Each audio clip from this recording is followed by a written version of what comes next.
D block element is somewhere related with salt analysis, qualitative analysis, D block के cations and ions. वो वाला part हम लोग पढ़ लेते हैं, such that it will help you to understand more concept of salt analysis. Understand के याद रखने के लिए basically कुछ और concept याद रखने के लिए salt analysis के. But then metallurgy is entirely different thing जो हम लोग next week में कर रहे हैं. So D block element, somewhere D block element का कुछ part you have seen in periodic properties also as per size का trend is concerned. मतलब F block element में somewhere you heard about lanthanide contraction, actinide contraction. So chapter is eventually D and F block element. Maximum portion we have already done somewhere in salt analysis also. And this properties of compound, color of the compound, solubility of the compound. तो थोड़ा general properties हम लोग पढ़ेंगे और जल्दी से wrap up करने की कोशिश करेंगे उसको. तो उसमें देखो D ब्लॉक एलिमेंट्स, फिर मैं एक बार लिख देता हूँ कौन कौन से हैं element D block element. D block element means it is scandium, titanium, vanadium, chromium, manganese. It is iron, cobalt, nickel, copper and zinc. It is 3D block element का series. Here atomic number started from scandium 21 to zinc 30. Total let's say 10 element of D block element or 3D block element here. As per 4D block element is concerned, it started from yttrium, it is Zr zirconium, it is niobium, it is molybdenum, it is Tc technetium, it is Ru ruthenium, rhodium, palladium, silver and cadmium. Again, let's say its atomic number started from 39 and then 10 elements, so cadmium should be 48. The next element here, it is lanthanum. इसके बाद lanthanide series start होने वाला था. Lanthanum के बाद HF hafnium, it may be Ta tantalum and it's W. ये सब बच्चों को पता होता है. Then it is Re rhenium, it is osmium,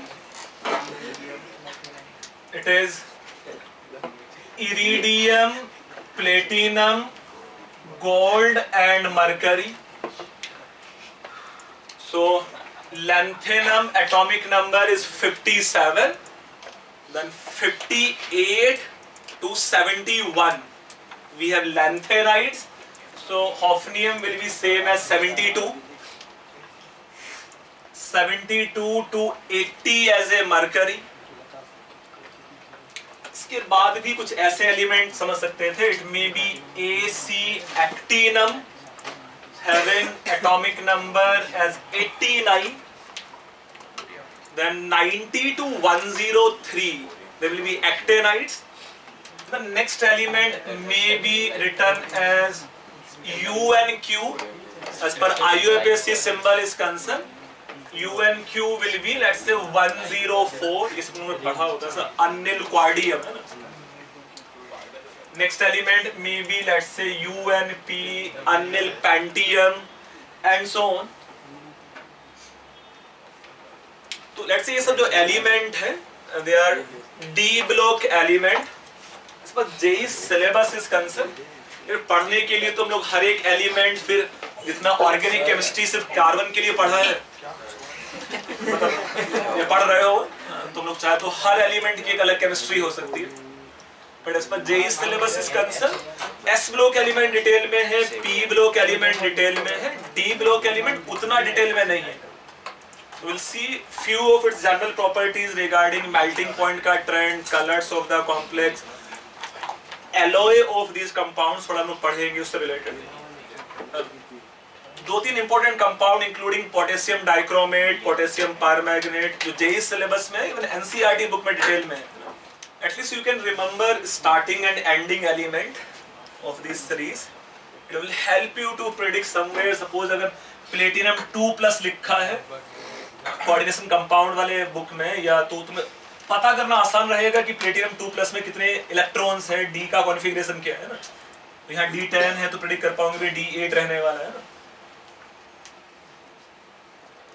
Although मतलब as per JEE paper is concerned, even hydrogen का atomic number will be given to you है ना. इन सब का एटॉमिक नंबर गिवन रहने वाला है. बट हाँ मतलब MT में नहीं होगा, और कुछ और भी टेस्ट होंगे शायद उसमें नहीं होगा. तो उसमें फर्स्ट टॉपिक लिखना है जनरल प्रॉपर्टीज. इन सब एलिमेंट्स से related general properties. And the first point, these elements are also known as transition elements. These elements are also known as transition elements. मतलब as per literal meaning of transition element is concerned, they behave as a transition between highly electropositive element to, let's say, more electronegative element. So ना by definition, उसी point नहीं. By definition, the element which consists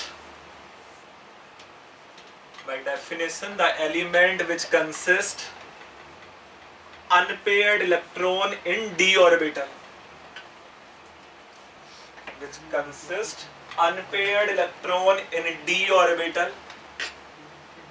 either in their atomic form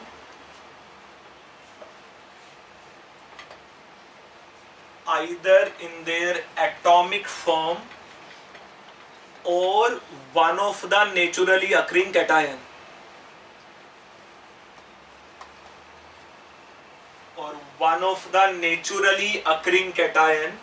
Is known as transition element.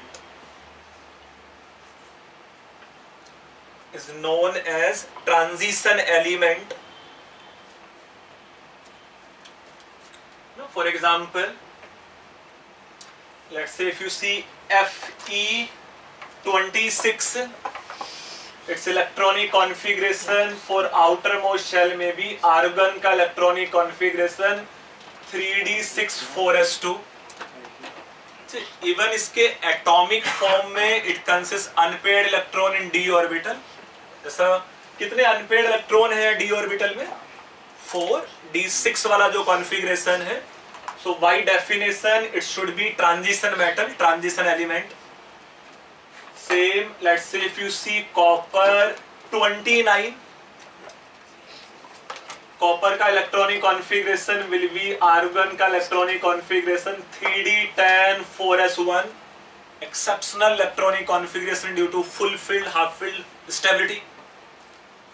It does not consist any unpaired electron in d orbital, but if you see its naturally occurring cation is cuprous ion and cupric ion. Cuprous ion electronic configuration will be 3d10 and cupric ion electronic configuration will be 3d9. So although atomic form में does not consist any unpaired electron, but one of the naturally occurring cation, cupric ion, consists unpaired electron in d orbital. So by definition, copper should also transition element. But if you see zinc electronic configuration will be argon 3d10 4s2 and zinc का जो naturally occurring cation है it is zinc 2+ only. Its electronic configuration will be 3d10 and thus by definition zinc should not be transition element. I hope कुछ बच्चों ने ऐसा पहले भी पढ़ा हुआ है. तो कुछ वैसे क्वेश्चंस भी होंगे यार. Out of the following by definition which may not be transition element और which are the transition element.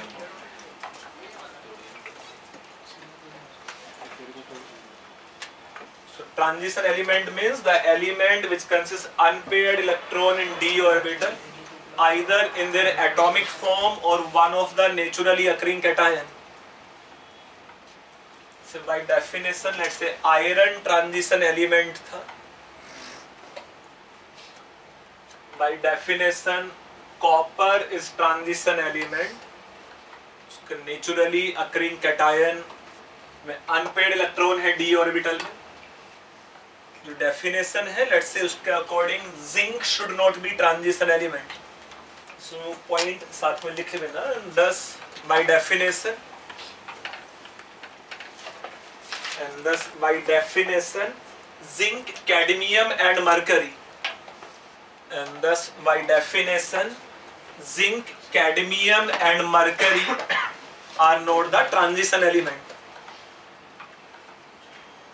Zinc, cadmium and mercury are not the transition element. जो लास्ट वाले हैं जो D10 बन जाते हैं let's say. Zinc, cadmium and mercury are not the transition element, and their properties are also dissimilar with other d block element. For example, generally their salt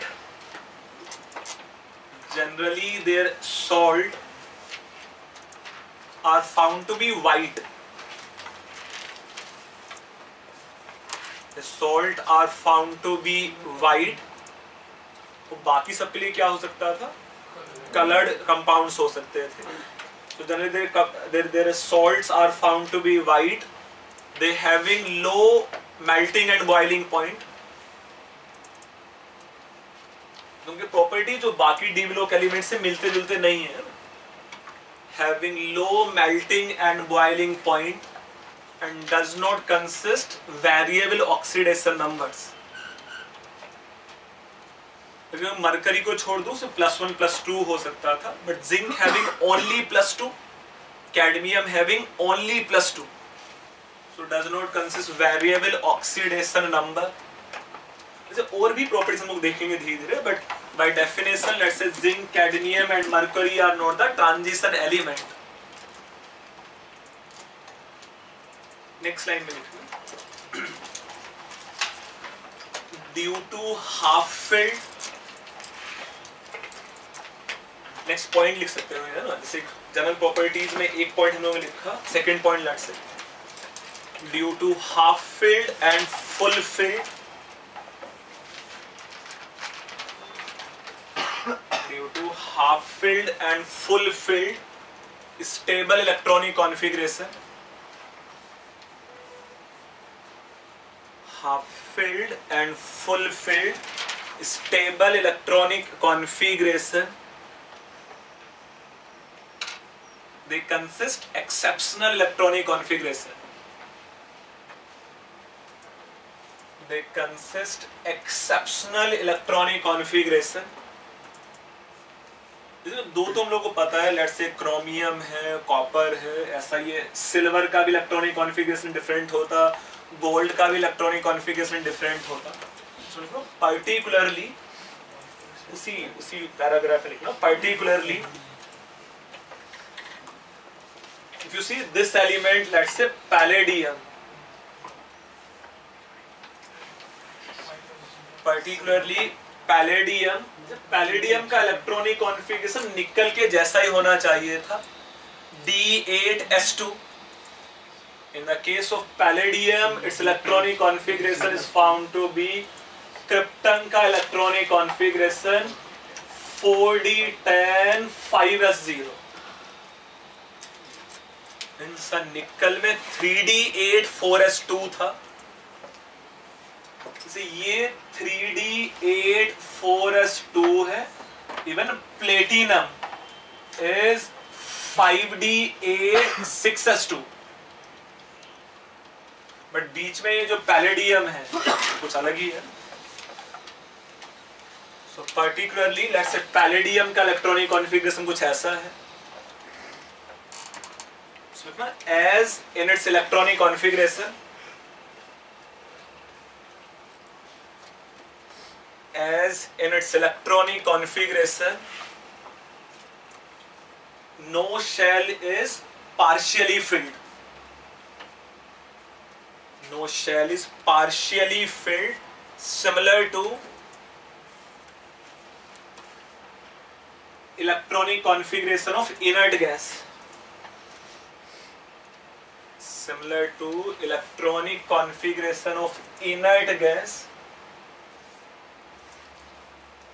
and thus it is also known as pseudo inert element. नाम से याद आया, उसमें कुछ next line में लिखा, next point, titanium, जो TI है, titanium is known as wonder metal as it consists very high strength and melting point with very low density. Fourth point लिखना, उसको लिख लेते हैं जो टेस्ट में भी था कुछ मर्क्यूरस आयन, उसको लिख लो। फोर्थ पॉइंट में लिखना मर्क्यूरस आयन, मर्क्यूरस आयन, उसके ब्रैकेट में कुछ ऐसा लिखना Hg1, mercurous ion should be paramagnetic in nature as if you see mercurous ion का electronic configuration it should be xenon का electronic configuration 5d10 6s1. Mercurous ion should be paramagnetic in nature as इसका जो electronic configuration है उसमें एक unpaired electron है, but experimentally in its salt and aqueous solution it is found to be diamagnetic due to formation of dimer. See कुछ इस type का, let's say Hg plus when combined with Hg plus can be convert into Hg22 plus. ये जो equilibrium constant है इस reaction का, it is found to be in the range of 100. So you can assume जो भी कुछ paramagnetism बच रहा है वो नेग्लिजिबल है इन कंपैरिजन टू जो आयंस पूरा का पूरा डाइमर बन गया है. ये जो डाइमर बना है it is due to let's say SS overlapping. It is a covalent bond between mercurous and mercurous ion. The unpaired electron which is present in 6s get paired up. Next point में लिखना, जब लोग metallic properties की बातें करते हैं, so one of the metallic properties means metal means they should be hard, है ना, means अगर सिर पे मारो मेटल को तो सिर पे ठीक ठाक चोट लगनी चाहिए, तो ही मेटल है. मतलब one of the feeling कि मेटल means कुछ भारी सा चीज पड़े तो मजा आए, है ना. तो once we say metals, they are actual metals. जो अल्कली मेटल है, सोडियम, लिथियम, उनको नाइफ से हम लोग कट कर देते हैं, तो वो they are highly electropositive, another property of metals. But I'm saying they are actual metals, iron, copper, zinc. Zinc तो फिर soft है, let's say. ढेर सारे they have very high melting and boiling point also. These metals consist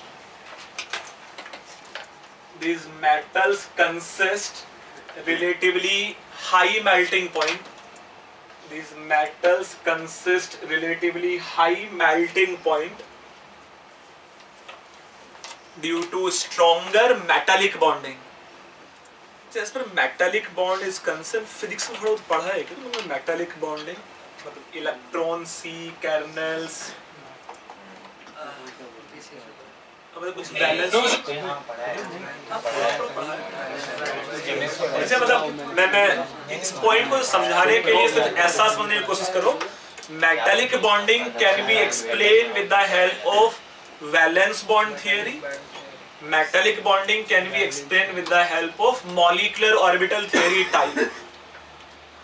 means suppose अगर मेरे पास D3 configuration है suppose, तो कितने हाफ फील्ड ऑर्बिटल है D में?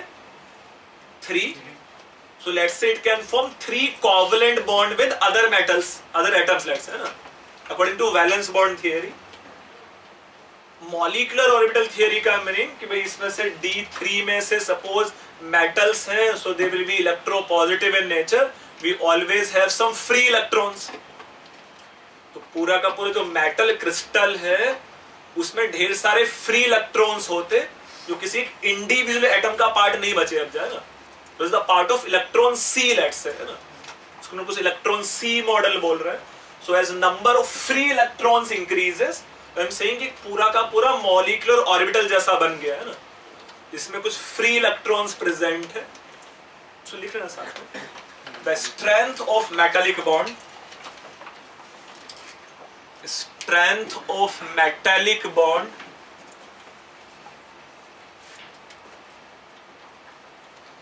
नेक्स्ट लाइन में ऐसा लिखना, directly proportional to, strength of metallic bond directly proportional to number of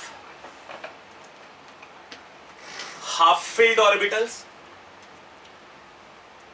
directly proportional to number of half filled orbitals, और उसके नेक्स्ट लाइन में लिखना directly proportional to number of free electrons. Strength of metallic bond is directly proportional to number of half filled orbitals as well as number of free electrons, let's say. उसी में next time लिखना, in general across any transition series melting point first increases, melting point first increases and then decreases. Melting point first increases and then decreases. For example, ये graph एक बार समझ लो फिर जल्दी से उसको ड्रॉ भी करना। ऐसे on this axis if we have melting point, is maybe first transition series, let's say, जैसा this may be scandium के corresponding, scandium इसके जस्ट नीचे क्या आ सकता था, इक्टीरियम, इक्टीरियम के जस्ट नीचे क्या आ सकता था, lanthanum. Then it may be, let's say, same as titanium, it is vanadium, it may be chromium, it is same as manganese, iron, cobalt, nickel, it may be copper and let's say zinc wala series, having electronic configuration as 3d1, it is 3d2, 3d3, 3d5, 4s1. Its electronic configuration is 3d5, 4s2, it is 3d6, 3d7, it is 3d8, 3d10 and 3d10 4s2. Electronic configuration is concerned. Suppose this is the melting point of scandium.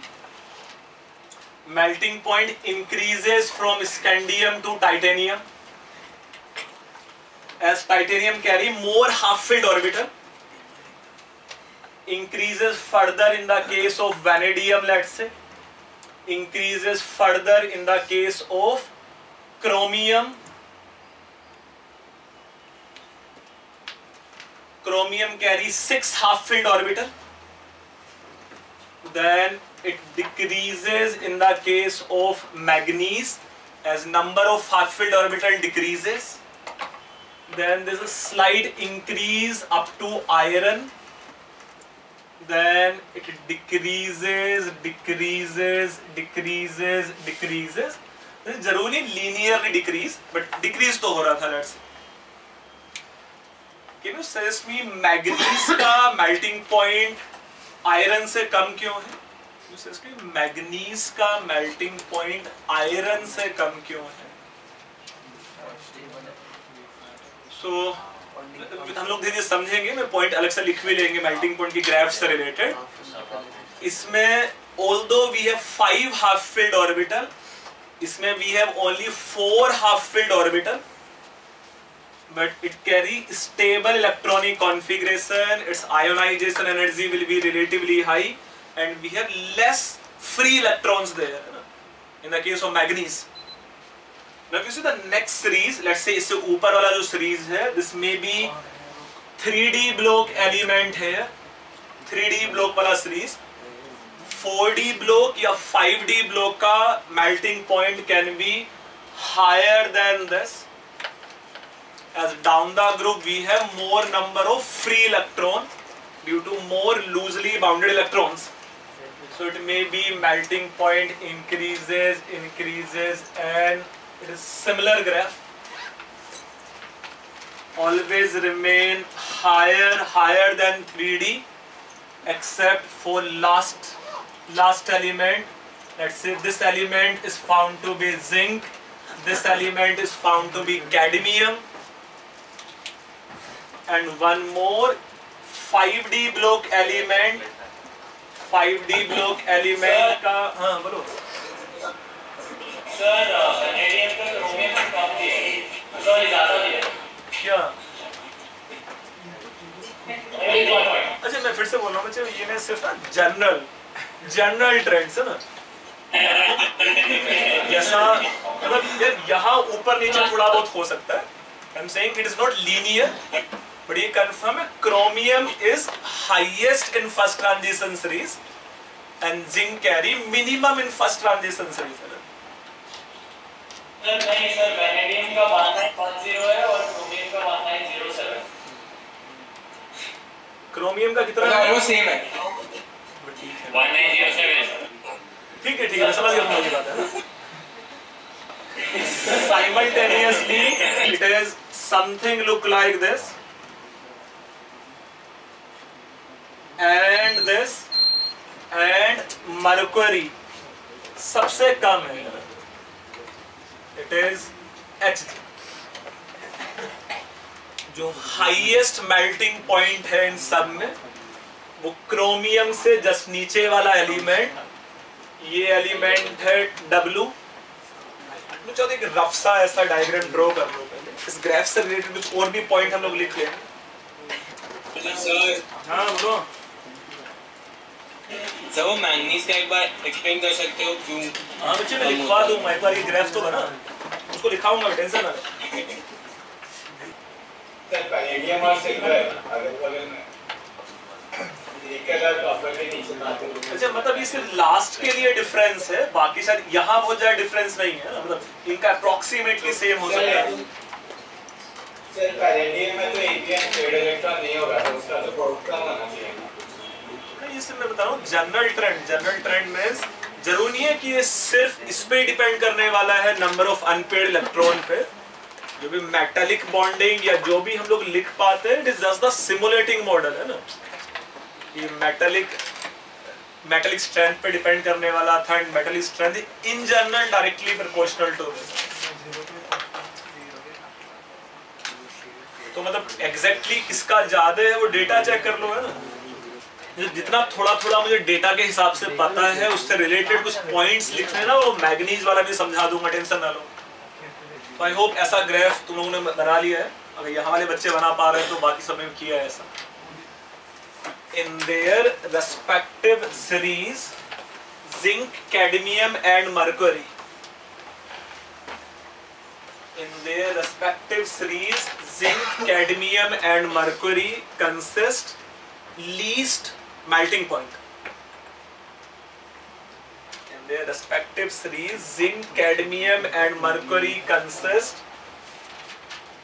least melting point due to stable fulfilled electronic configuration due to stable fulfilled electronic configuration number of free electron will be minimum उसी में next line में लिखना due to stable electronic configuration of manganese Mn it consists less number of free electrons and melting point is relatively low और एक और point लिख लेना उसी में साथ में ही among these element जो W है tungsten among these elements W consists maximum and mercury consists minimum melting point. तो ये एक जनरल आइडिया समझ में आया कि मेल्टिंग पॉइंट में इंक्रीज हो रहा है, डिक्रीज हो रहा है, उसके रीजन थोड़ा बहुत समझ में आया. अच्छा मैं फिर से बोलूँ ये थोड़ा बहुत इधर उधर हो सकता है, उसकी टेंशन नहीं है. पर फ्री इलेक्ट्रॉन्स अगर कम हो गए तो उससे मेल्टिंग पॉइंट पे कैसे फर्क पड़ता है? मतलब जैसे एक शायद लोग पढ़ा नहीं है फिजिक्स में, मेटालिक बॉन्ड वो कुछ ऐसे एक्सप्लेन किया होता है, number of free electrons, the electrons and kernel sea model कुछ ऐसा है ना. अभी के बस इतना समझे कि metallic strength directly proportional to number of free electron. Even से डाउन द ग्रुप भी क्या हो रहा था, नंबर ऑफ फ्री इलेक्ट्रॉन्स बढ़ रहे थे, इसलिए मेल्टिंग पॉइंट इंक्रीज हो रहा था, although they have similar electronic configuration है ना. नेक्स्ट पॉइंट में लिखना, नेक्स्ट पॉइंट आई होप ये फोर्थ या फिफ्थ कुछ पॉइंट होगा ना शायद. जनरल प्रॉपर्टीज में कुछ पढ़ रहा है, फिफ्थ सिक्स जो भी होगा उसमें लिखो as for these element. Next point as for these element last two shells are not completely filled and thus both shell can participate in bonding and can have variable oxidation number. So for example, it may be, let's say, suppose scandium, titanium, vanadium, chromium, manganese. It is iron, cobalt, nickel, copper and zinc. इनके respective जो electronic configuration था, it is D1S2, 3D1 4S2, it is D2S2, it is D3S2, D5.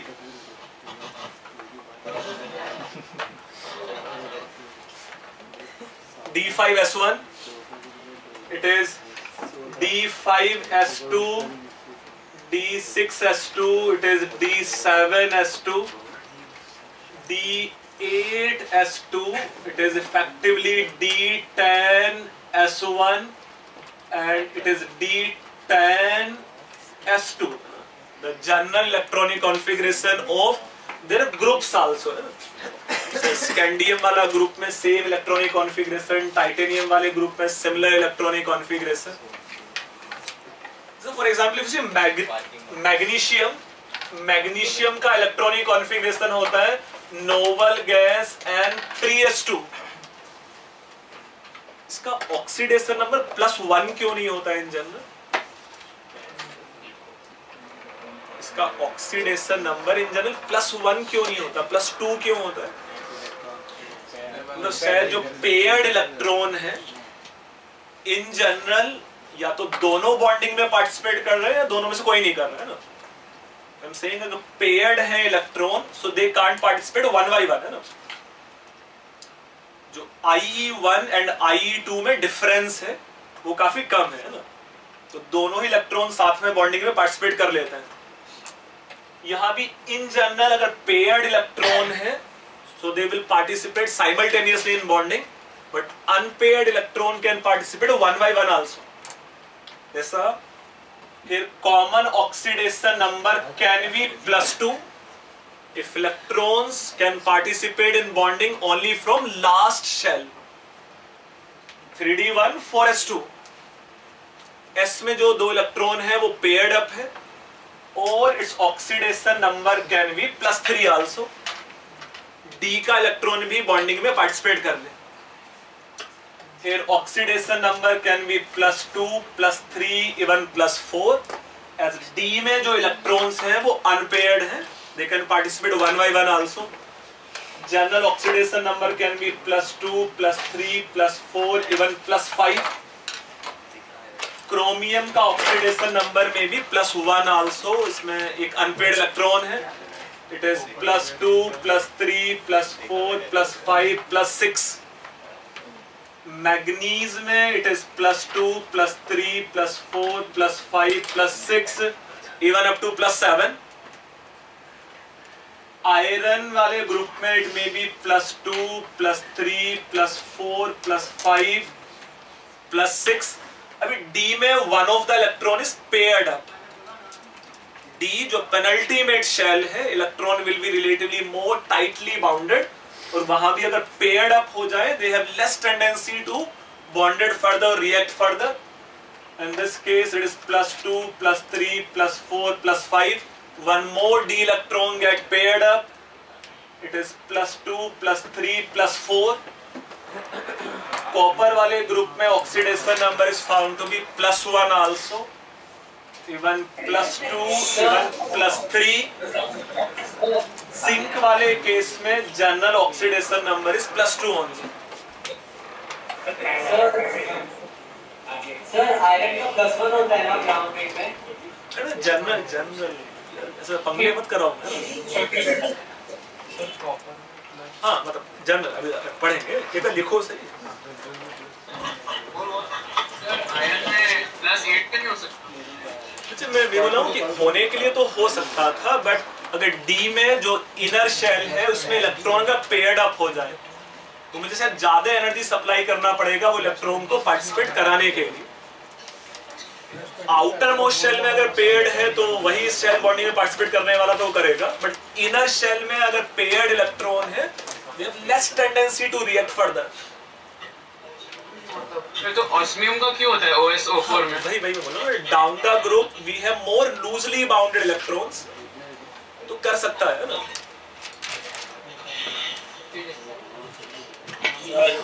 अच्छा वो सब points लिखेंगे हम लोग इसके साथ में, ऑस्मियम वाला पॉइंट भी लिखेंगे, बट एक बार जनरल ट्रेंड को सर आपने वो मेल्टिंग पॉइंट में ये कैसे मतलब बोला कि down the group free electrons increase होंगे? Down the group ionization energy decrease हो रहा होता है। उसके साथ में लिखना monovalency is rare in D block element. उसका रीजन समझ में आ रहा है कि भाई एक unpaired electron outermost shell में कम ही है ना, जैसे इन सब में नहीं था यहाँ था, बस इन सब में नहीं था यहाँ था, है ना। So monovalency is rare in D block element and +2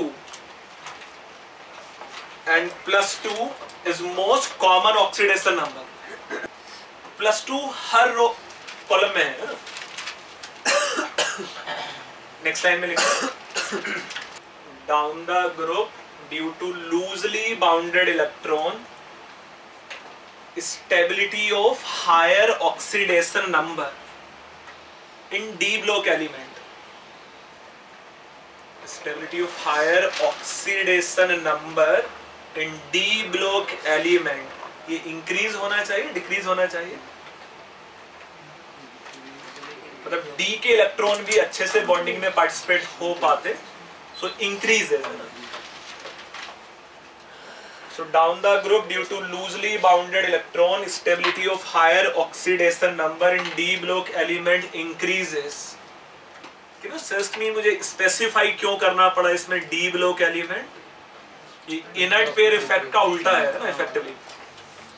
p block element में higher का stability decrease हो रहा था down the group, उसका अलग reason था ना।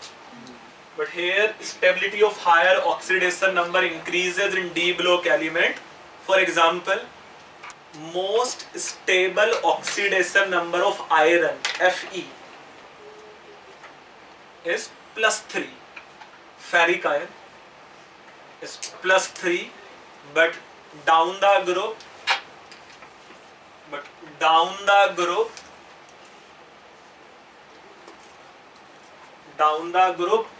osmium है ना, OS, down the group osmium can show +8 also। जैसा ये तुम लोगों ने हाइड्रोकार्बन वाले चैप्टर में पढ़ा होगा, OSO4 osmium tetraoxide, osmium can show +8 also। उसी में साथ में लिखना similarly most stable oxidation number of nickel,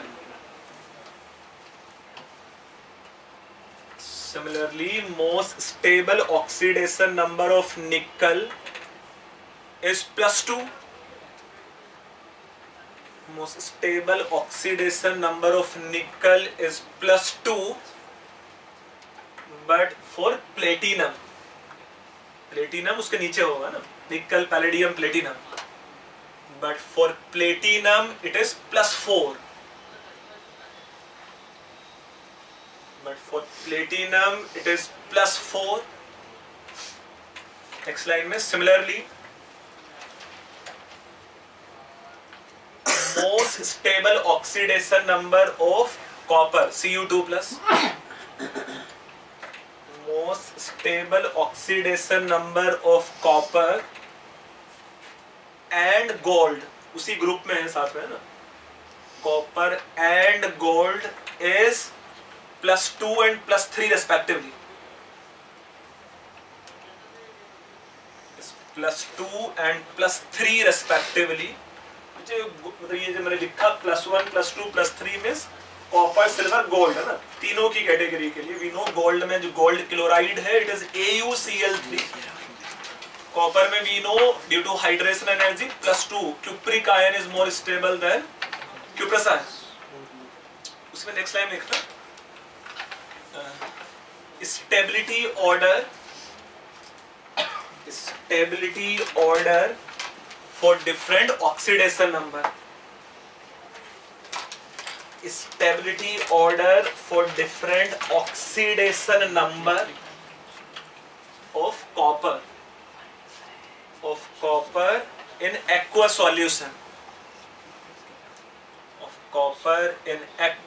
solution, ये कुछ ऐसा Cu2 more stable than Cu2+, more stable than Cu+. So dimer form of cuprous ion is more stable than cupric ion. Cupric ion is more stable than cuprous ion in their aqueous solution. So can we say CuSO4 can behave as a reducing agent as well as oxidizing agent? Iodometry में इसमें convert हो जाता है. Otherwise, in general, it may convert into Cu+ with strong reducing agent.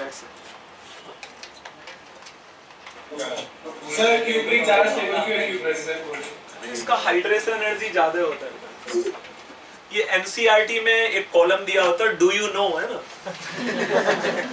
उसमें periodic property वाले booklet में लिखा हुआ है ऐसा कि do you know cupric ion is more stable than cuprous ion in aqua solution. तो if you see in gaseous phase it should be more stable than this. It is 3D10, it is 3D9. हाँ बोलो कोई बच्चा कुछ बोल रहा था.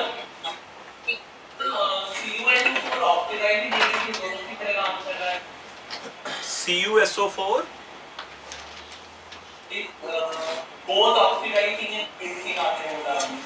CuSO4 I'm saying ये जैसे इसमें कन्वर्ट हो सकता था, मतलब लोअर ऑक्सीडेशन नंबर में इसमें कन्वर्ट हो सकता है लेट्स से ना, तो हम सेइंग ये वाला रिड्यूसिंग एजेंट हो सकता था और ये वाला ऑक्सीडाइजिंग एजेंट भी हो सकता है ना.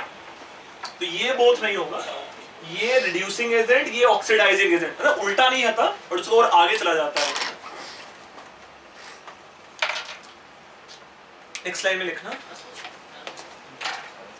एज oxidation number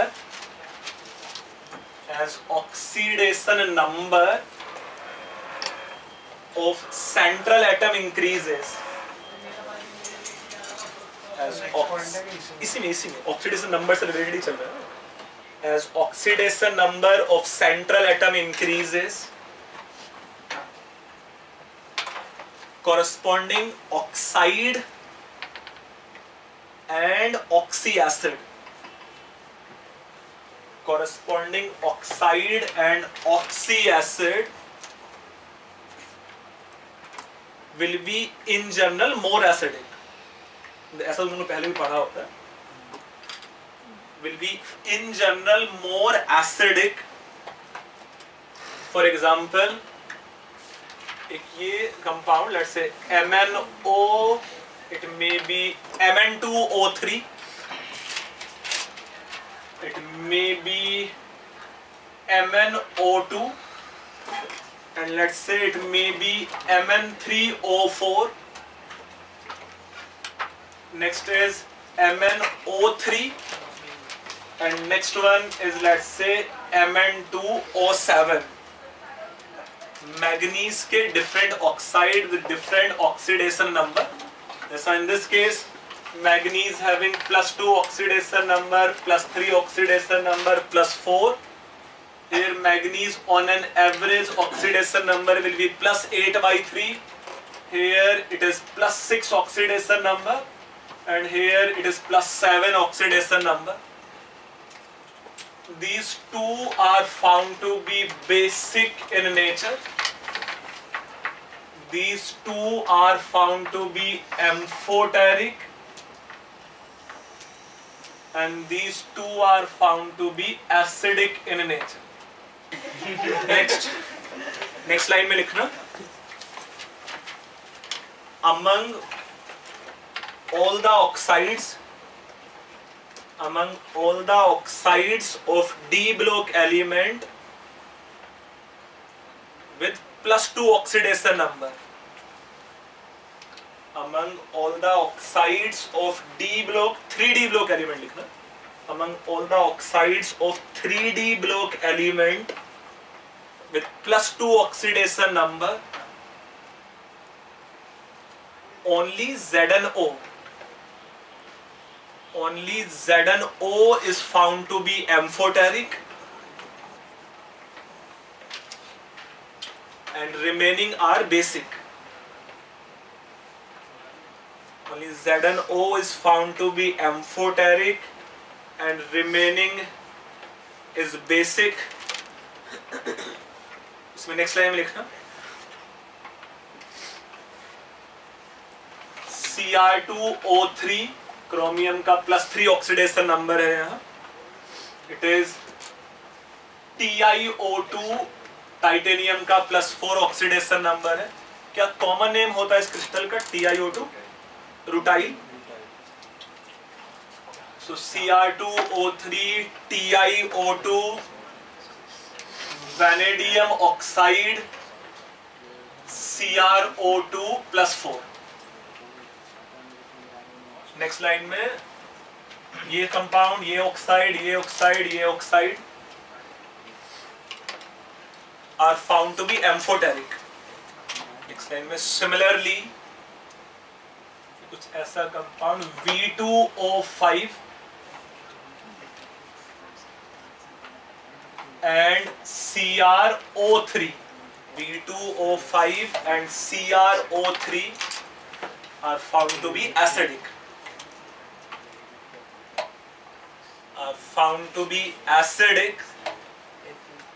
ये मेटल्स हैं, तो in general their oxidation, their oxide should be basic, base बनाना चाहिए ना, पर उसमें कुछ एम्फोटेरिक भी है और हायर ऑक्सीडेशन नंबर के ऑक्साइड्स एसिडिक भी है.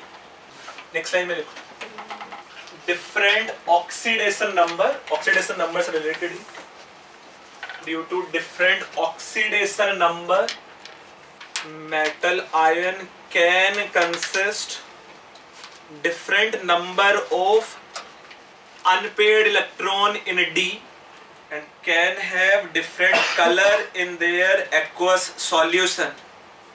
For example, scandium 3+,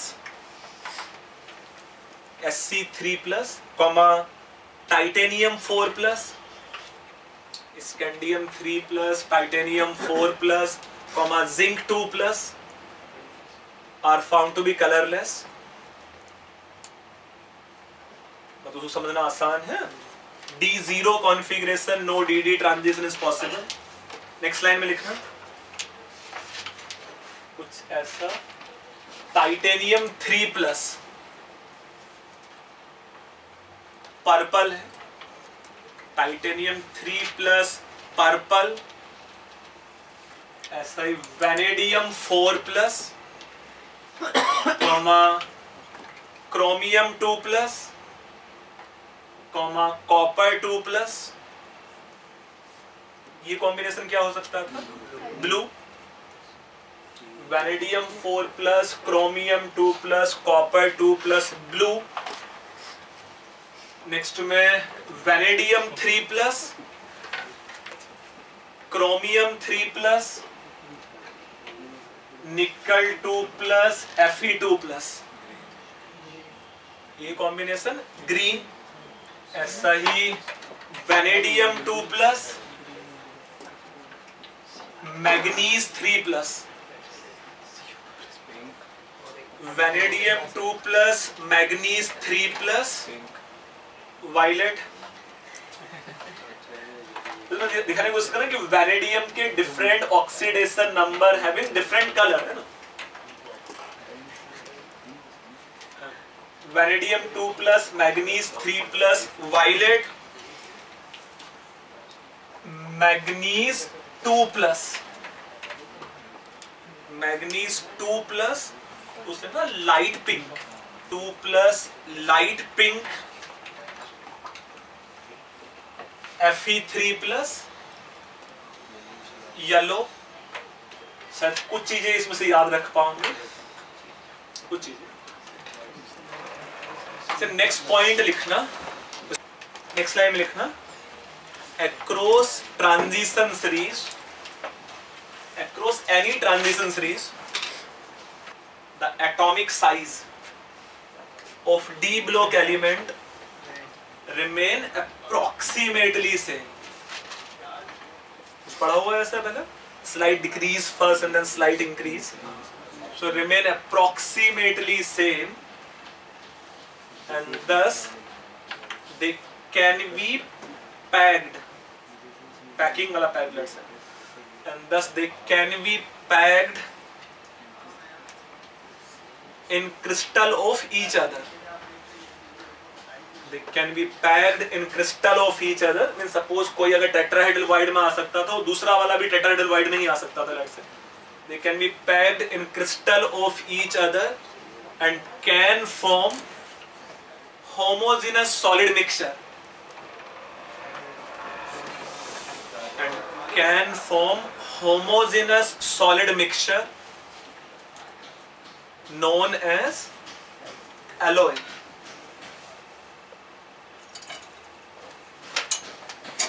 Known as alloy.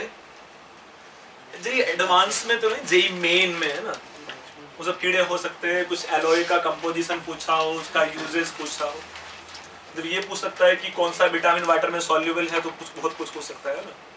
Last year question आया कि भाई out of vitamin A B C D कौन सा विटामिन वाटर सॉल्युबल है। गधे बच्चे ना, अभी भी नहीं कर पा रहे। सी नींबू पानी बनता है। अच्छा, ऐसे बहुत सारे बच्चों को नहीं पता था। अच्छा, मतलब ऐसे ऐसे कुछ भी क्वेश्चंस आ सकते हैं, तो और ढेर सारा ड्रामा, तो कुछ लिख लेना है उसमें। Common examples of alloys, common, हाँ बोलो, कॉमन एग्जांपल्स ऑफ एलॉयज। ऐसे फर्स्ट वन, ये सब बच्चों ने नाम सुना होता है, ब्रास।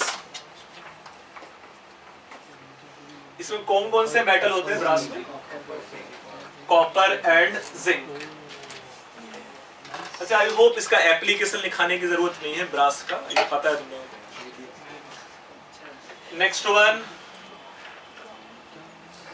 ब्रॉन्ज। ये क्या हो जाता? Copper and tin. Next one, ये इलेक्ट्रिकल मेंटेनेंस वाले बच्चों को पता होना चाहिए, सोल्डर। सोल्डरिंग करते हो लोग? नहीं होता।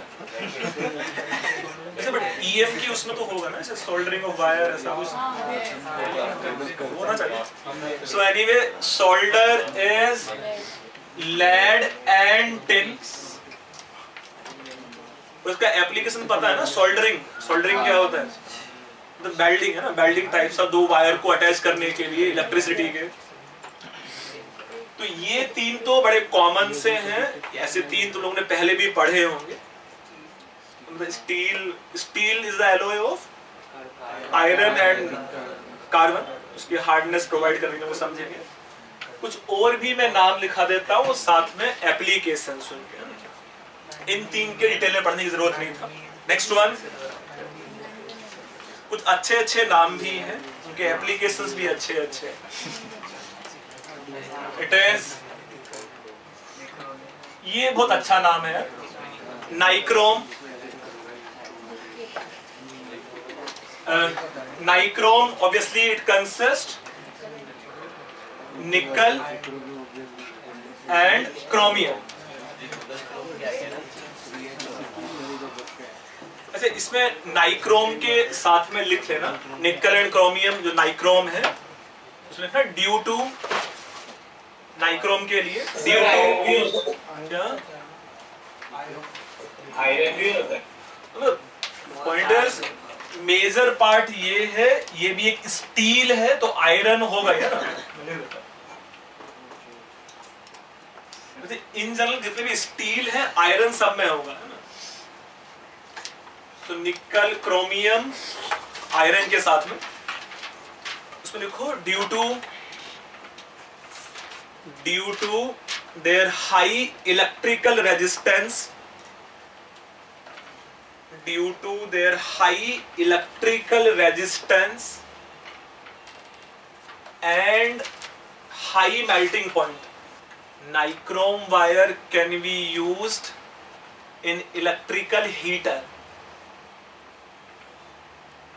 Nichrome wire can be used in electrical heater। तो उसका जो कॉइल हम लोग उसमें डाल देंगे, हाई रेजिस्टेंस है तो बहुत ज्यादा इलेक्ट्रिसिटी कंज्यूम कर लेगा, उतना हीटअप हो जाएगा एंड मेल्ट भी नहीं होगा। Next one, Invar. Invar consist iron, carbon, nickel, और निकल का जो परसेंटेज है it is close to 40%। Iron, carbon, nickel, due to its very low thermal expansion coefficient, it can be used in making of measuring tapes. Next one, German silver. इस type के फालतू question भी होते हैं। German silver में कितना percentage silver है? 0, उसमें सिल्वर नहीं होता है। तो ऐसा लेड पेंसिल में कितना परसेंटेज लेड होता है? तो जर्मन सिल्वर का जो कंपोजिशन है it is copper, zinc and निकल। उसका अपीयरेंस सिल्वर के जैसा हो सकता है। तो German silver, copper, zinc and निकल, उसमें लिखो used in making of costume jewellery and high qualities keys.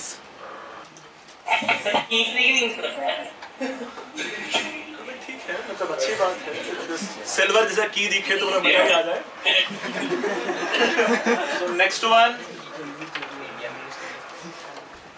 Alnico.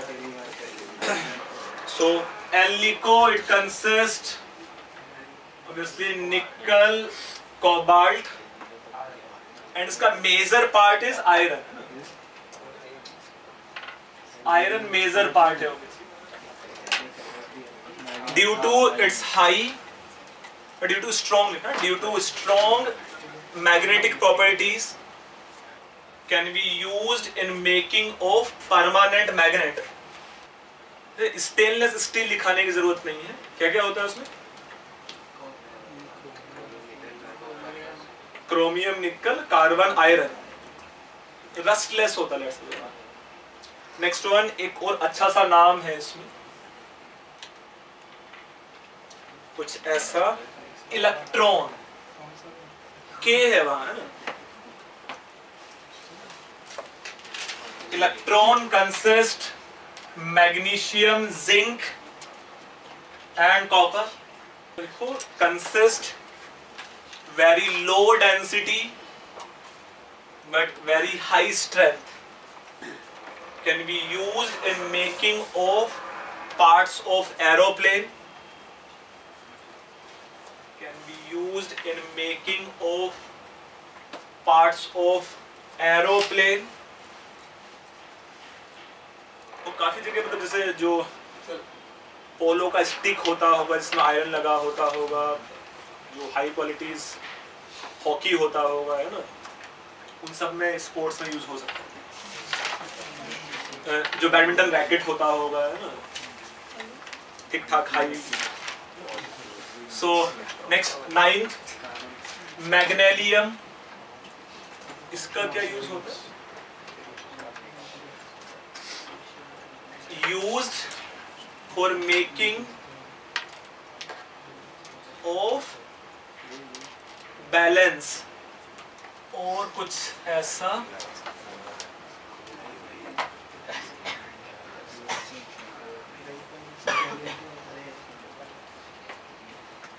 ड्यूरालिमिन, it is सही, बड़े होशियार बच्चे हो।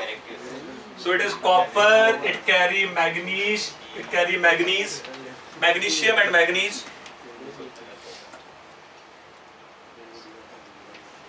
Used in making of aircraft, used in making of aircraft and boat machinery. Light weight है, जिसको रस्ट नहीं होता। Used in making of aircraft and boat machinery.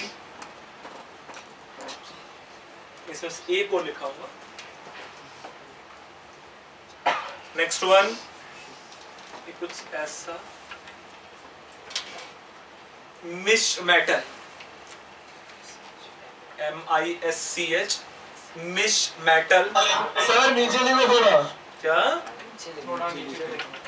अच्छा ऐसा, ये कुछ ऐसा लिखो, MISCH, मिश मेटल। उसमें लिखना containing 94 to 95%, containing 94 to 95% lanthanides,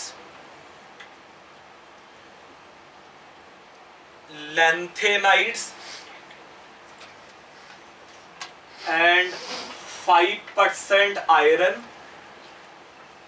and 5% iron with traces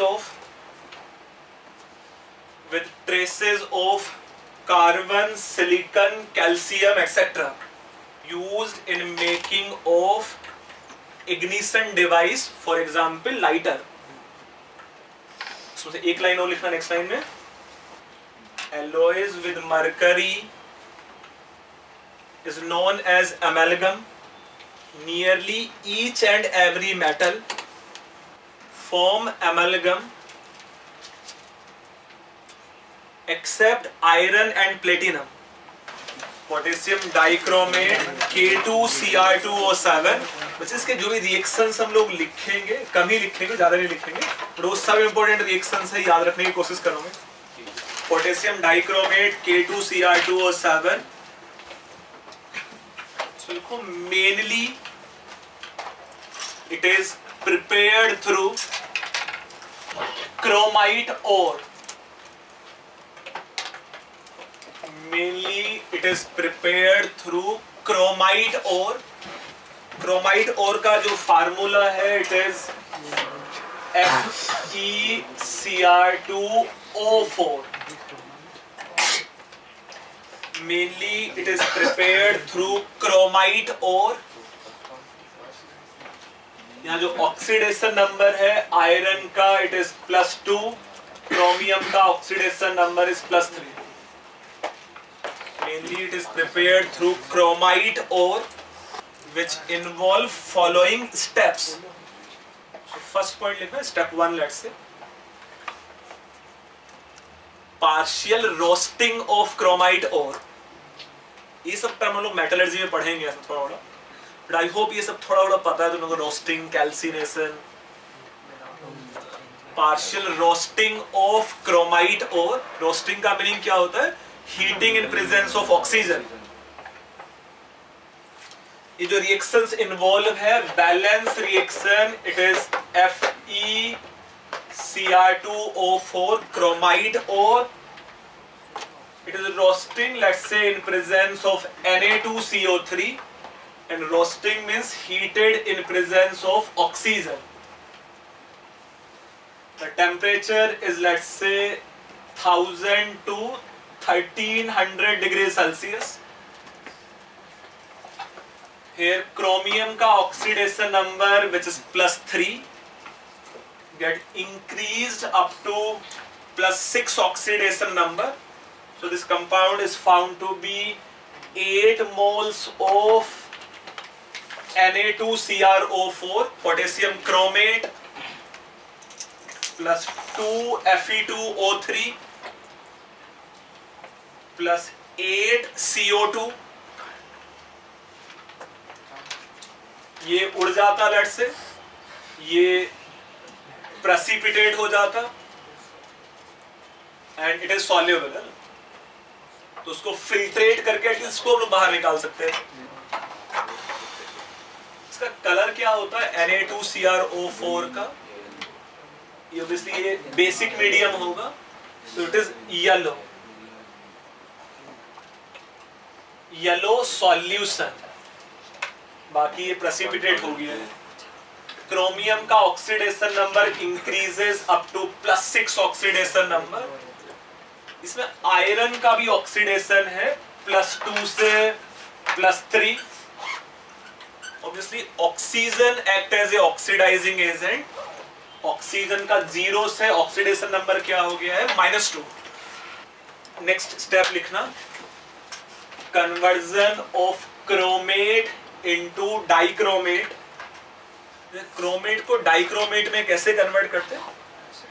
इसमें एसिड हम लोग ऐड कर देते हैं, कुछ ऐसा reaction, it is Na2CrO4, let's say in balance reaction 2 moles when treated with concentrated H2SO4. When treated with concentrated H2SO4, it can give sodium dichromate Na2Cr2O7 plus it can give Na2SO4, let's say plus H2O. इस given reaction में ये भी soluble है और ये भी soluble है, दोनों को सेपरेट तो करना पड़ेगा, है ना? दोनों ही सॉल्युबल है, बट इसका कुछ प्रॉपर्टीज पता है तुमको? ग्लोबर्स सॉल्ट का its solubility increases up to 32 degrees Celsius and then decreases. ये जो Na2SO4.10H2O है, जैसे ही मैं उसको हीट करना स्टार्ट करता, वो अनहाइड्रस में कन्वर्ट हो सकता था। Anhydrous is found to be more soluble, so up to 32 degree Celsius पूरा का पूरा हाइड्रेटेड अनहाइड्रस में कन्वर्ट हो जाता, एंड आफ्टर पूरा का पूरा अनहाइड्रस बन जाने के बाद उसका सॉल्युशन एक्सोथर्मिक था, so on increasing temperature solubility further decrease. Na2SO4 having maximum solubility around 32 degrees Celsius, and thus by taking suitable temperature around it, the crystal of Na2Cr2O7 can be precipitated, or can be precipitated. The crystal of Na2Cr2O7 can be precipitated. तो ये highly soluble होता है उस temperature range में, and due to somehow common ion effect दोनों से एक ना एक तो precipitate कर ही जाता है। Na2Cr2O7 precipitate हो जाता। Obviously ये orange crystal मिलता है इसका, orange crystal of Na2Cr2O7।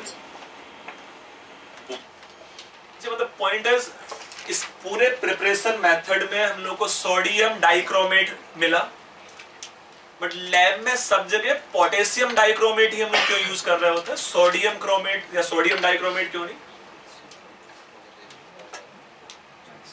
मतलब मैं बोल रहा हूँ पोटेशियम डाइक्रोमेट फेमस क्यों है, सोडियम डाइक्रोमेट क्यों नहीं? सस्ता होता है। अच्छा, इस पूरे प्रिपरेशन मेथड में हम लोग सोडियम डाइक्रोमेट पहले बना रहे हैं, अब उसको हम लोग पोटेशियम डाइक्रोमेट में कन्वर्ट करेंगे, है ना, तो थोड़ा और महंगा स्टेप हुआ। इन जनरल हम लोग सॉल्ट की अगर बातें करते हैं तो सोडियम के salts are more common in comparison to potassium के salt, except let's say K2Cr2O7 is more common then Na2Cr2O7। तो लिखो साथ में Na2Cr2O7 सोडियम डाइक्रोमेट है। Na2Cr2O7 is hygroscopic in nature and thus it has to convert into K2Cr2O7 जो hygroscopic नहीं है ना, it has to convert into K2Cr2O7 as a standard volumetric oxidizing agent, as a standard volumetric oxidizing agent।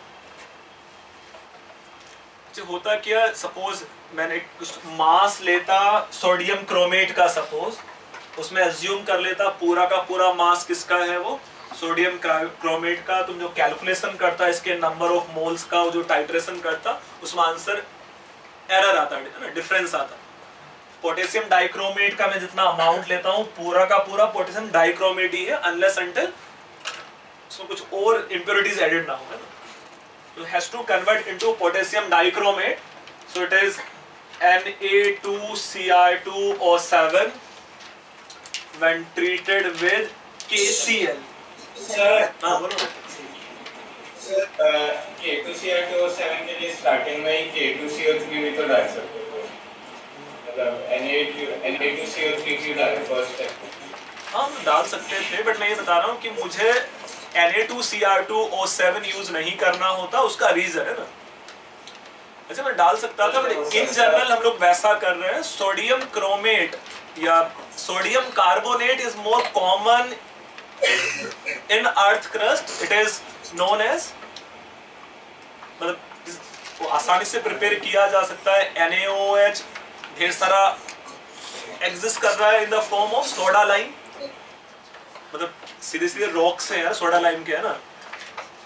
तो NaOH is much more common in comparison to KOH।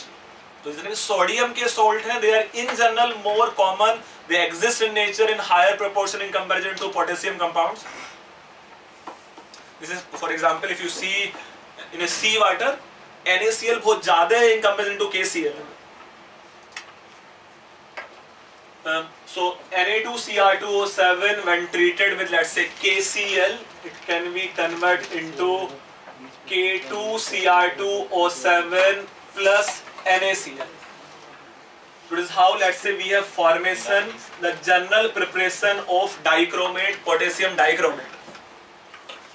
Next time में लिखना K2Cr2O7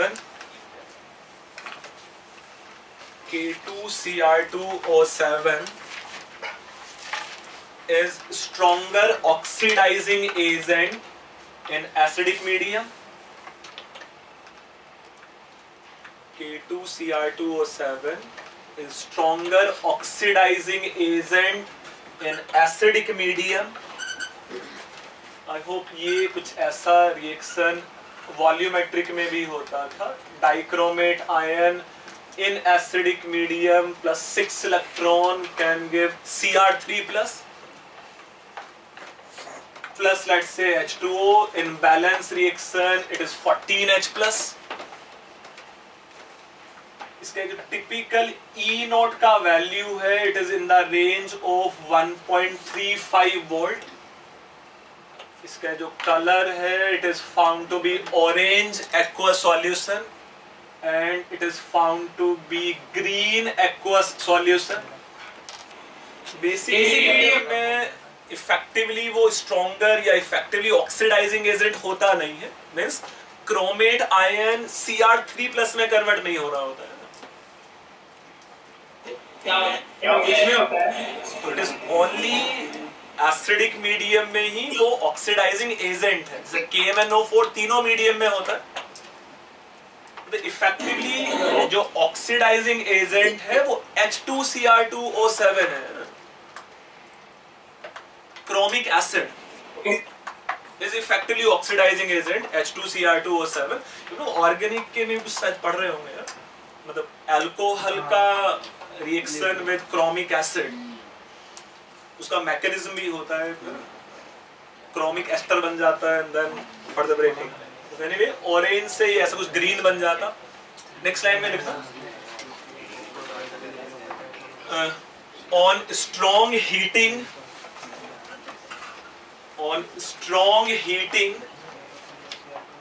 of potassium dichromate, on strong heating of potassium dichromate, it give oxygen gas।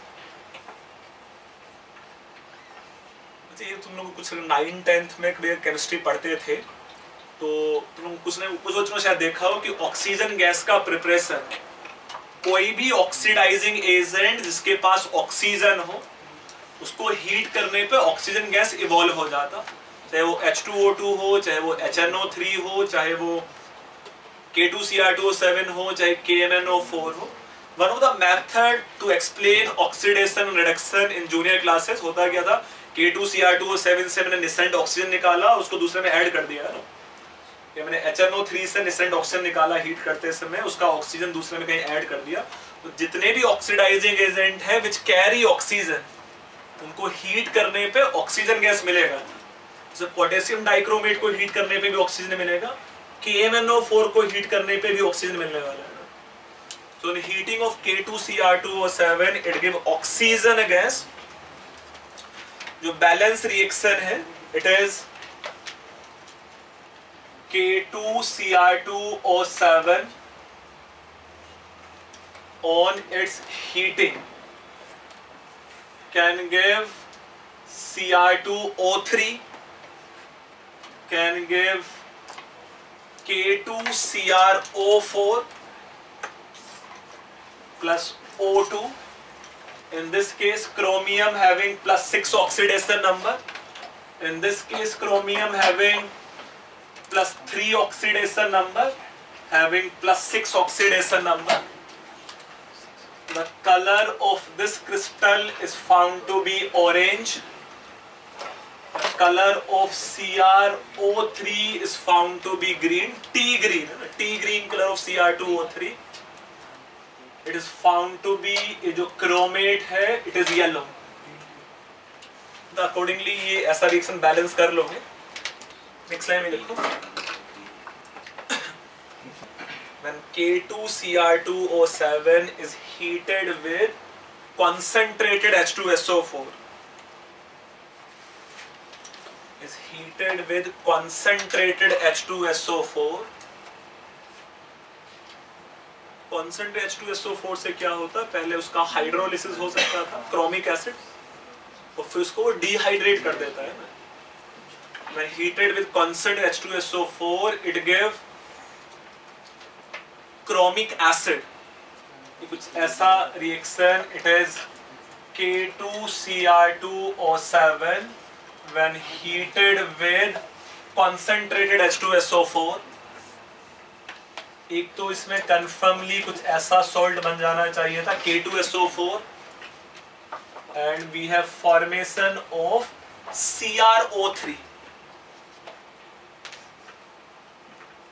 ये red है, red crystal, red crystal of CrO3 commonly known as chromic acid। CrO3 same as chromic acid, और इसी का अगर मैं water के साथ mix कर दूं तो इफेक्टिवली मैं क्या लिख सकता था इसको, H2Cr2O7। Here oxidation number is +6, it is +6 oxidation number। Next line में वो सब लिखने की जरूरत नहीं है, dichromate and chromate ion exist in equilibrium, pH dependent, वो सब लिखा है। क्रोमेट का कलर या ऑरेंज, दोनों का स्ट्रक्चर पता है, dichromate and chromate ion. Cr2O7 एक बीच में ऑक्सीजन कॉमन होगा। एनसीईआरटी में बड़ी कलाकारी की हुई है। डाइक्रोमेट का स्ट्रक्चर गिवन है ऑरेंज कलर से और क्रोमेट का स्ट्रक्चर गिवन है येलो कलर से, है ना। तो ऑब्वियसली डाइक्रोमेट ऑरेंज है एंड क्रोमेट येलो है। नेक्स्ट लिखो उसमें पोटेशियम परमैंगनेट KMnO4, उसमें लिखना mainly it is prepared through pyrolusite. एक और का नाम है ऐसा, mainly it is prepared through pyrolusite. इसका ऑब्वियसली जो केमिकल कंपोजिशन है it is MnO2। Mainly it is prepared through पायरोलूसाइड MnO2 with stepwise oxidation. With stepwise oxidation, जैसे मैग्नीज का ऑक्सीडेशन नंबर +4 है और मुझे इंक्रीज करना है अप टू +7 ऑक्सीडेशन नंबर। तो ये कुछ इस टाइप की रिएक्शंस इन्वॉल्व है इसमें। MnO2 having +4 oxidation number. ये कलर क्या होता है MnO2 का? डार्क ब्राउन और it may B black colour. ये उसमें भी है, ऑर्गेनिक केमिस्ट्री में आता है। टेस्ट ऑफ अनसैचुरेशन में unsaturated hydrocarbon when treated with bears reagent, बस सिन हाइड्रोक्सिलेशन हो जाता और MnO2 का ब्लैक प्रेसिपिटेट बन जाता। क्लियर सॉल्यूशन एंड MnO2 का precipitate. So when pyrolusite treated with any even mild oxidizing agent, MnO2 treated with mild oxidizing agent, it may be O2। तो simply हम लोग रोस्टिंग कर दें उसका, it is let's say KNO3, it may be KClO3। So when MnO2 treated with any mild oxidizing agent including O2, KNO3, KClO3 in presence of let's say KOH, alkaline medium, it can oxidize up to K2MnO4 having +6 oxidation number, potassium magnet. इसका colour क्या होता है potassium magnet का? Potassium magnate is found to be green in color, green crystal। अगर मुझे इससे further आगे oxidise करना था, ऐसा कि हम लोग इलेक्ट्रोकेमिस्ट्री में या O3 पढ़ते समय भी कर रहे थे, as KMnO4 is one of the strongest oxidizing agent, उसको ऑक्सीडाइज करने के लिए या उसको प्रिपेयर करने के लिए मुझे काफी स्ट्रॉन्ग ऑक्सीडाइजिंग एजेंट चाहिए। So when further treated with very strong oxidizing agent, for example it may be ozone as one of the strongest oxidizing agent after F2OF2, it may be Cl2, and the strongest reducing या oxidizing agent क्या होता है इस nature में? कौन strongest reducing agent as well as strongest oxidizing agent है? Electron. तो electrolysis, बाहर से उतना इलेक्ट्रिसिटी सप्लाई कर दो तो इलेक्ट्रोलिटिक रिडक्शन है ना, तो या इलेक्ट्रोलिटिक ऑक्सीडेशन, इसको मैं एनोड वाले हाफ में रख दूंगा। Electrolytic oxidation, it can be converted into KMnO4 +7 oxidation number and its color is found to be purple। कुछ ऐसे लिखा होता है deep purple with greenish luster, purple। Starting में स्ट्रॉन्ग ले, हाँ स्टार्टिंग में स्ट्रॉन्ग ले लूंगा तो ये हो जाएगा, कोई परेशानी नहीं। मैं बताऊं ना कि 2 स्टेप में हो सकता है। जनरली हम लोग अगर स्ट्रॉन्ग ऑक्सीडाइजिंग एजेंट यूज कर रहे होते हैं तो जिस वेसल में हम लोग रिएक्शन कर रहे होते हैं, जिस रिएक्टर में रिएक्शन कर रहे होते हैं, उसको भी परेशानी होती है ना।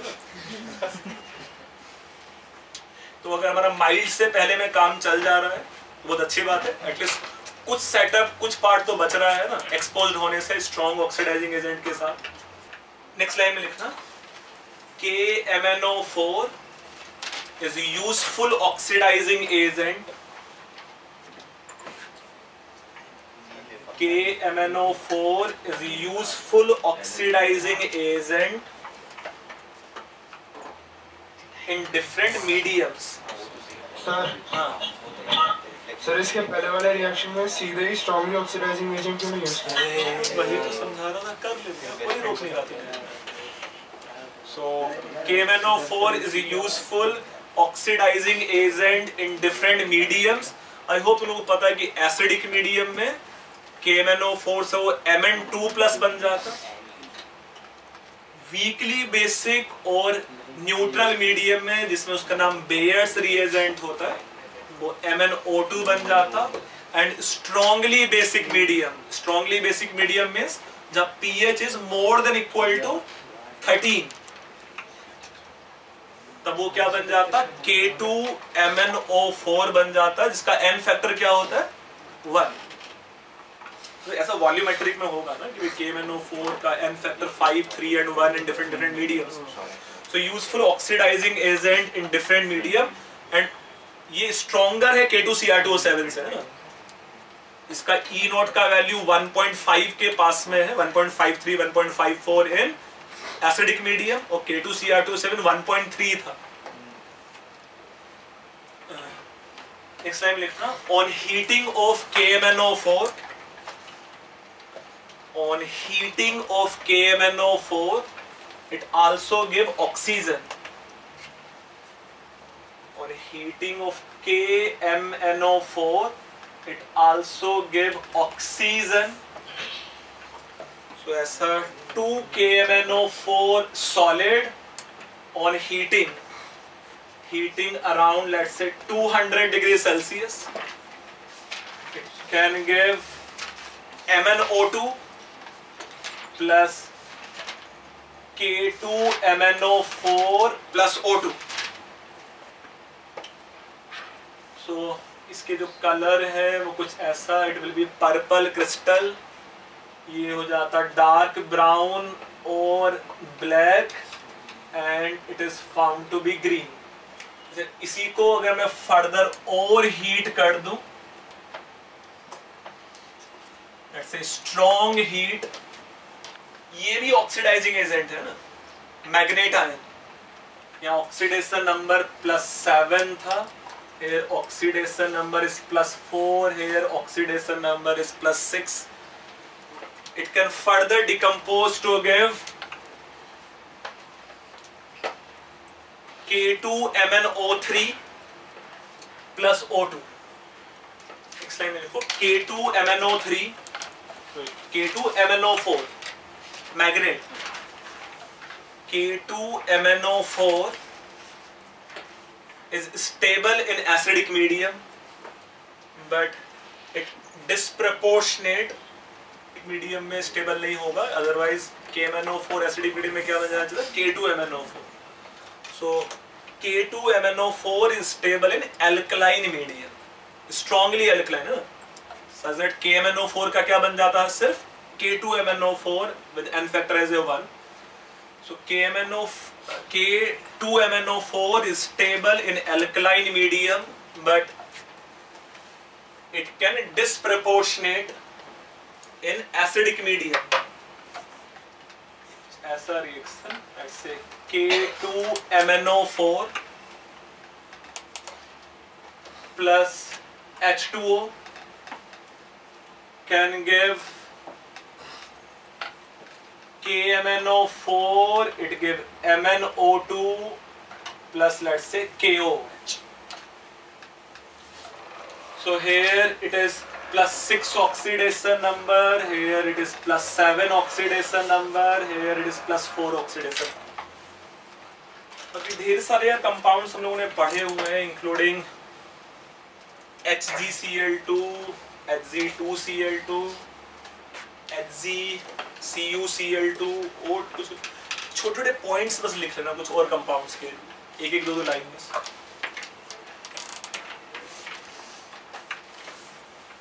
फर्स्ट पॉइंट लिखना CuCl2 Cu copper CuCl2 comma CuBr2 CuCl2 and CuBr2 are covalent compounds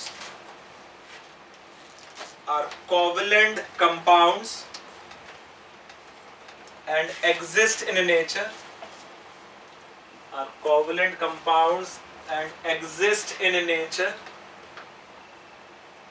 but CuI2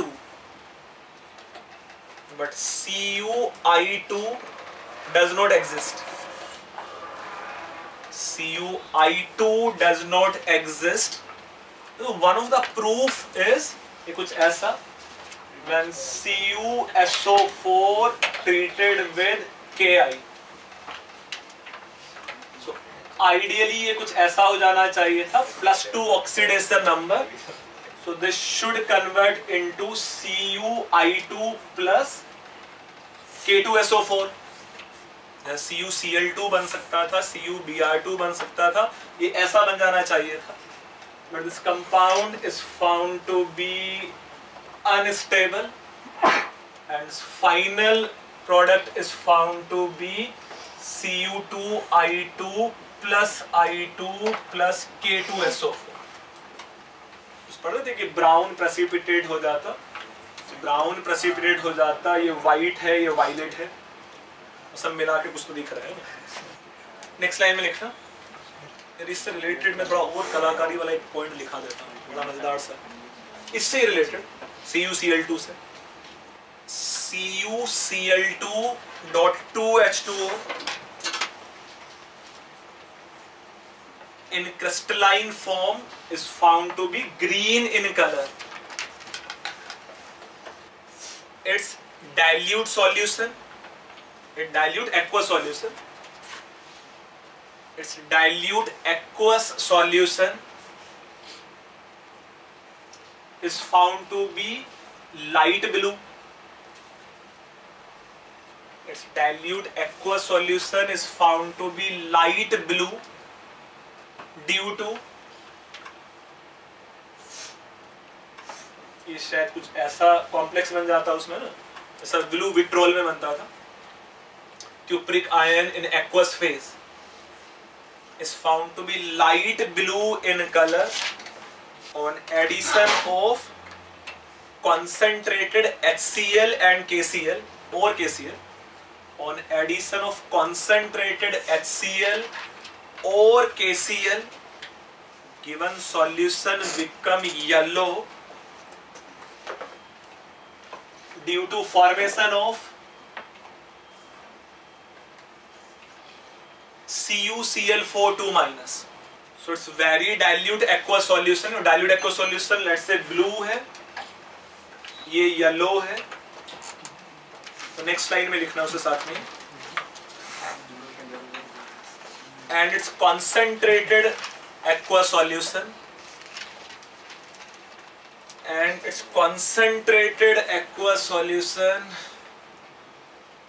is found to be green. And its concentrated aqueous solution is found to be green due to presence of both complex. Is found to be green due to presence of both complex. Obviously blue और yellow को मिलाएंगे तो green बन जाएगा. Next slide, next point. ये मतलब इससे related है CuCl2 से और भी compound. सर ये मैं फिर से लिखाता हूँ चलो पॉइंट को. नेक्स्ट पॉइंट में लिखना Hg2Cl2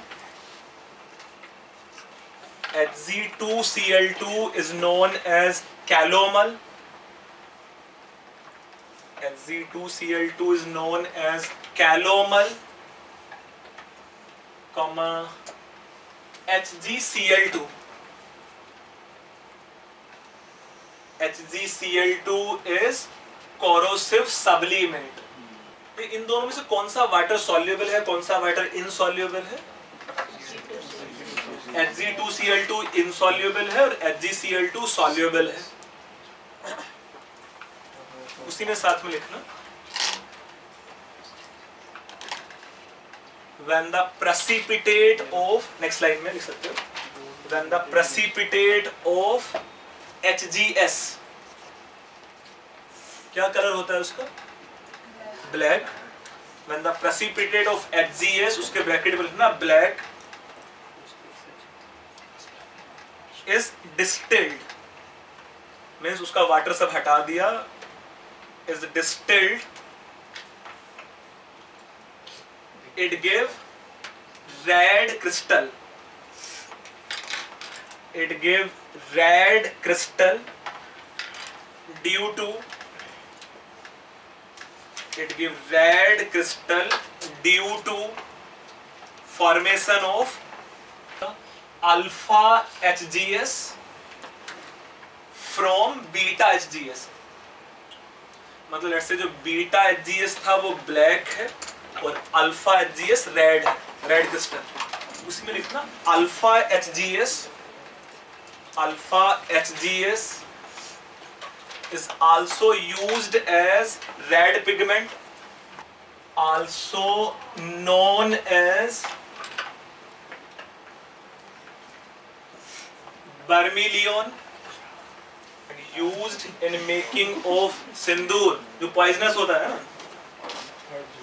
नेक्स्ट पॉइंट में a mixture of CuSO4, a mixture of CuSO4 and calcium hydroxide, CaOH whole twice, a mixture of CuSO4 and calcium hydroxide is used as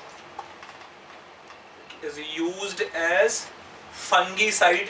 Mixture of CuSO4 and calcium hydroxide is used as fungicide and commercially known as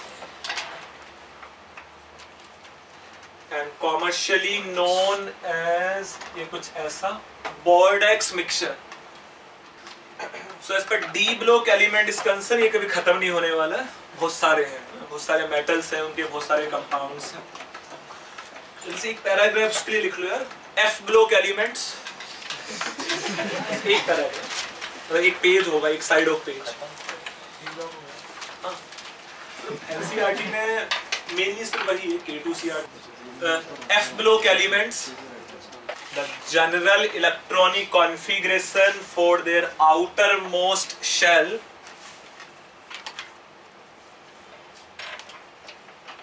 is, ये सब लोगों में पढ़ा होता है ऐसा, N-2F1214,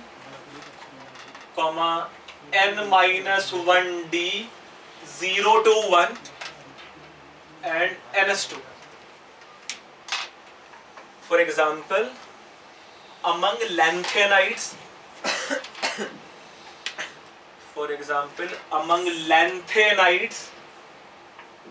इसे जो लैंथेनम था, जो 57 था, लैंथेनाइट से पहले, इसका इलेक्ट्रॉनिक कॉन्फ़िगरेशन था, ज़ीनोन का इलेक्ट्रॉनिक कॉन्फ़िगरेशन 5D16S2.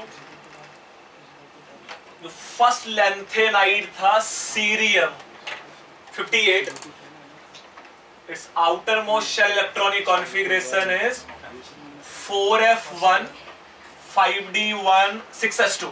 जो नेक्स्ट एलिमेंट है PD, PD है उसका नेक्स्ट एलिमेंट, पता है कुछ? नेक्स्ट एलिमेंट हाँ PR. PR, its electronic configuration is found to be 4F3 5D06S2. ये कहानी ऐसी चलती रहती, F3, F4, F5, F6. उसके जो नेक्स्ट कहीं एलिमेंट आ जाता यूरोपियम, and this यूरोपियम का electronic configuration is 4F7 6S2. कितना होगा इसका एटॉमिक नंबर यूरोपियम का? 63. तो 64 कौन सा है? गैडोलिनियम. वो सिंबल बताओ. G GD गधा। ZD के लिए it is again 4F7 5D1 6S2। फिर से इसमें D1 आ जाता है। जो 65 का इलेक्ट्रॉनिक कॉन्फ़िगरेशन है उसमें वापस से D का इलेक्ट्रॉन F में चला जाता है ना।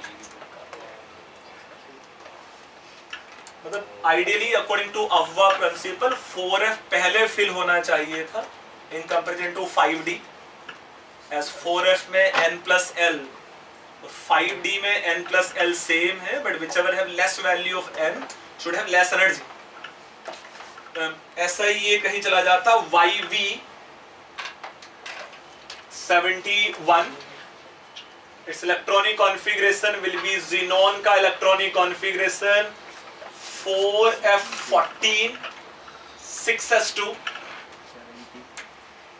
and last one lutetium वो 70 है। अच्छा ये 70 है और ये 71 should be xenon का electronic configuration 4F14 5D1 6S2। तो जनरल इलेक्ट्रॉनिक कॉन्फ़िगरेशन 4F में या N-2 में इलेक्ट्रॉन 1 से 14 वेरी कर सकता था। D में इन जनरल इलेक्ट्रॉन 0 है, कभी कभी 1 रह सकता है उसमें। और जो लास्ट शेल है उसमें हमेशा इलेक्ट्रॉन 2 है। हाँ 5D1 कब होगा कब नहीं होगा? तो 5D1 ऑब्वियसली स्टार्टिंग में है क्योंकि लैंथेनम D ब्लॉक एलिमेंट था वह D1 चला गया था। सीरियम में D1 है और उसके बाद जो नेक्स्ट एलिमेंट है उसमें से D का इलेक्ट्रॉन F में चला गया है। This will be continue as F3, F4, F5, F6, F7. 7 is half filled F, तो नेक्स्ट में फिर से D में चला गया। 65th वाला जो एलिमेंट है उसमें D9 configuration sorry F9 configuration हो जाता है, D का इलेक्ट्रॉन वापस आ जाता है F में। D9, D10, D11, D14 तक आ जाता। 14 इज फुल फील्ड और वैसे भी पूरा ही भर गया है F तो फिर से D में आ गया है ना। इसमें लिखना साथ में द मोस्ट कॉमन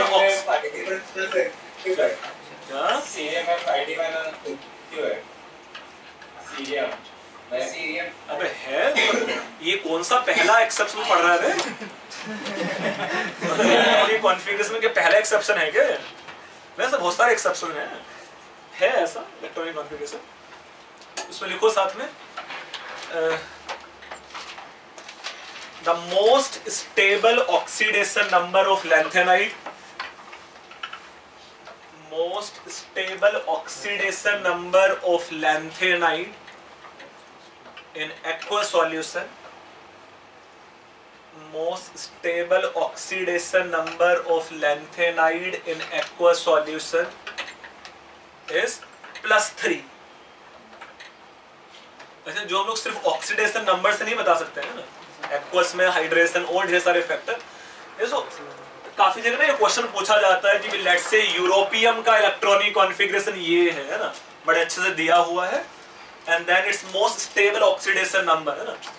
तो बहुत सारे बच्चे +2 कर लेते हैं उसको है ना, 2 के बाद half field stable electronic configuration explain कर लूंगा, कुछ भी कर लूंगा है ना।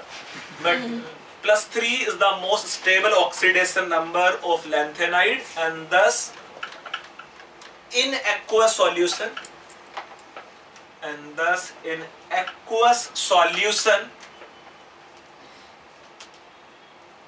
cerium 4+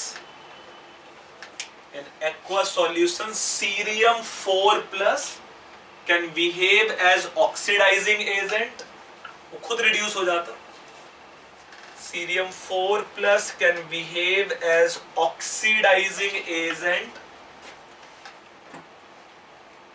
and let's say Eu2+, YB2+, can behave as reducing agent. Next line में लिखना, all actinides are found to be radioactive and among lanthanides only promethium PM, जो यहां लिखा नहीं बीच में कहीं आएगा, and among lanthanides only promethium is artificial radioactive element, तो वो भी नेचुरली एग्जिस्ट नहीं कर रहा है। इस आर्टिफिशियल रेडियोएक्टिव एलिमेंट कुछ पढ़ा होगा ना, नेचुरल रेडियोएक्टिविटी होता है, आर्टिफिशियल रेडियोएक्टिविटी होता है। इस आर्टिफिशियल रेडियोएक्टिव एलिमेंट क्या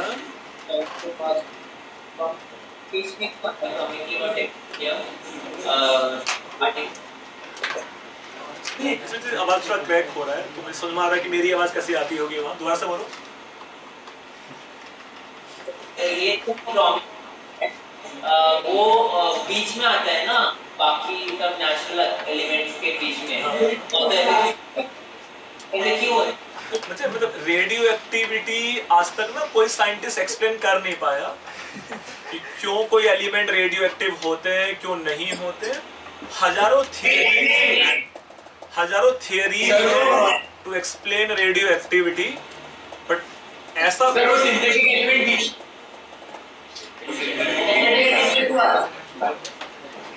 मतलब ऐसी क्या परेशानी, क्यों नहीं बीच में आ सकता है? नेचुरली ऐसे बहुत सारी चीजें हैं जो एग्जिस्ट नहीं कर सकती, बट उनका एटॉमिक नंबर लेट से बीच में है 63, 64 के। मतलब ये तो पता नहीं कि 100 से ज्यादा जो एटॉमिक नंबर है वो तो सारे एलिमेंट मैक्सिमम क्या है, आर्टिफिशियली हैं, वो नेचुरली बहुत ज्यादा एग्जिस्ट नहीं कर रहे। जैसे पहले लैंथेनाइड्स का नाम भी क्या था, रेयर अर्थ मेटल, क्योंकि जब उसका नाम रेयर अर्थ मेटल था जब तक अर्थ क्रस्ट में उनको बहुत ज्यादा डिस्कवर नहीं किया गया था, बट अब है ठीक ठाक है। इसमें लिख लो, lanthanides are also known as rare earth metal।